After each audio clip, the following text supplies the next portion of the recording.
या संदर्भात आता दिशाच्या बैठकीमध्ये पण मी बोलली होती. सीएससी सेंटर असतील किंवा शेतकरी असतील, कमिशनरशी पण मी बोललेली आहे या संदर्भामध्ये की कारवाई करत असताना त्याची व्यवस्थितपणे चौकशी झाली पाहिजे. विनाकारण कोणत्याही सीएससी सेंटर चालवणारा व्यक्ती असेल किंवा शेतकरी असेल अशा लोकांना अडचणीत आणता कामा नाही.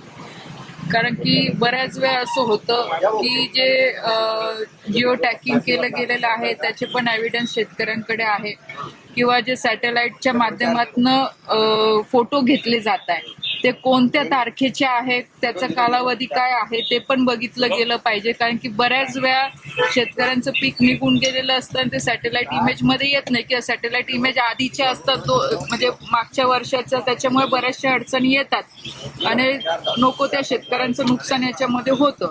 ह्या सगळ्या गोष्टींची दक्षता सरकारने म्हणजे प्रशासनाने घेतली पाहिजे.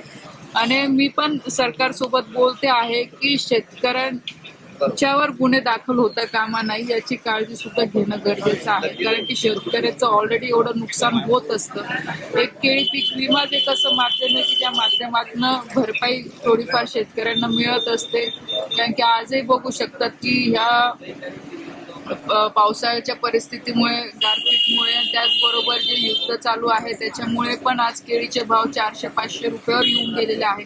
व्यापारी आज केळी घ्यायला तयार नाही. बरंचसं नुकसान शेतकऱ्यांचं होतं. म्हणून सरकारने सुद्धा याच्यावर संवेदनशील होऊन विचार करावा. विनाकारण कोणत्याही शेतकऱ्याचं याचं नुकसान होणार नाही याची दक्षता प्रशासनाला पण मी सांगितलं आहे, खासदार म्हणून, मंत्री म्हणून. आणि पुढे बघू आता काय होतं या सगळ्या गोष्टी. सीएससी सेंटरवाल्यांचा तर काहीच रोल नाही, काही दोष नाही, त्यांच्यावर गुन्हे दाखल असं नाहीये बघा. सीएससी सेंटरचा रोल नाही असं म्हणता येणार नाही. कारण की मी सुद्धा बऱ्याच ठिकाणी या चौकशी केलेली आहे. त्याच्यामध्ये योग्य पद्धतीने ते चौकशी होईल. सगळे सीएससी सेंटरवाले याचे गुन्हेगार आहे असं म्हणता येणार नाही. पण जिथे काही गोंधळ झालेला असेल तर त्या सीएससी सेंटर जबाबदार राहीलच. कारण की विनाकारण जर तुम्ही काही असे एजंट पण असे आहे याच्यामध्ये की जिथे शेती नव्हती त्या याच्यावर पण विमे काढून घेतलेले आहे. आणि ह्या चुकीच्या लोकांमुळे आज एवढं हजारो शेतकऱ्यांचं नुकसान आज त्याच्यामुळे होतंय ना.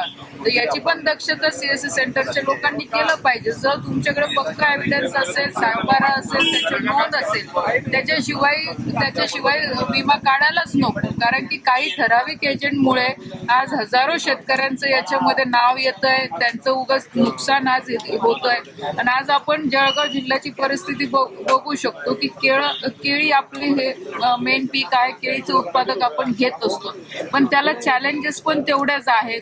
बऱ्याच वेळा गारपीट होते, पाऊस येतो, भाव कमी होतो, जे की आता सुद्धा तीच परिस्थिती शेतकऱ्यांची आहे. म्हणून विमा आपल्यासाठी खूप महत्वाचा आहे आणि त्याला काही ठराविक लोकांमुळे त्या विम्याच्या योजनेला गालबोट लागता कामा नाही याची काळजी घेणं हे नक्कीच गरजेचं आहे.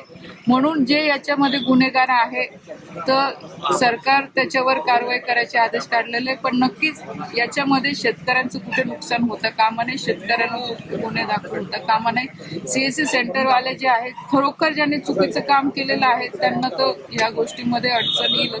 पण जे प्रामाणिक आहे, ज्यांनी केलेलं नाहीये, नक्कीच त्यांच्या वतीने किंवा त्यांच्या बाजूने मी आज बोलायला तयार आहे किंवा मी नक्कीच त्यांची बाजू मांडते. गुन्हे दाखल केले सरकारनं, कारण त्यांची कृषी विभागाची प्रक्रिया सुरू झाली आहे ती. या संदर्भात मी तेच सांगते. मी कमिशनरशी मी स्वतः बोललेले आहे. ते म्हणे ताई गुन्हे आम्ही काय असे दाखवले त्याचं व्हेरिफिकेशन केलं जाईल.